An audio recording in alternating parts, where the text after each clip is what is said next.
Question number 34. The graph shows the variation with peak output power P with time of an alternating current AC generator. Okay, so you are showing an AC generator here. So P versus T, right? When you say AC, definitely power should also alternate.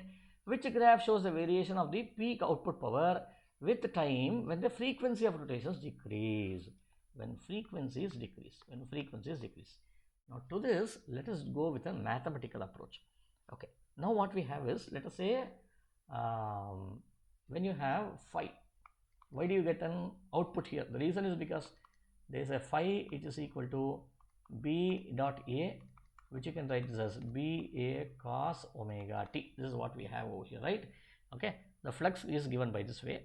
Now when I differentiate this d phi by dt, you get the induced EMF E, which is equal to, if I take minus d phi by dt, BA omega sin omega t. Okay, now comes the actual thing.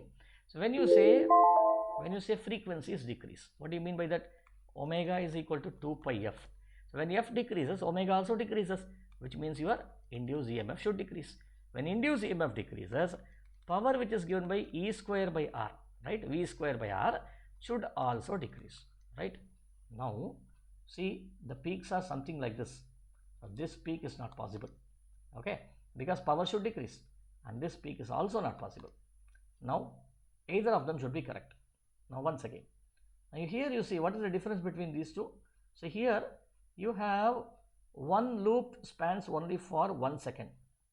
Here one loop spans for 2 seconds, which means what? The time period is different over here. Now let us understand what's happening once again. So why should the time period change? Okay, when you say the frequency is reduced, what will happen?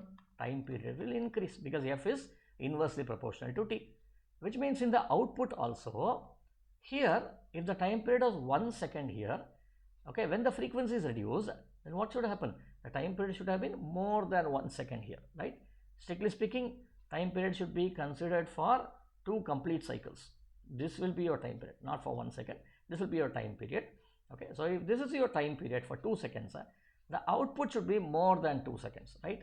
So here you see the output is just for 2 seconds. So this is not the right one, right? And let us look at this here.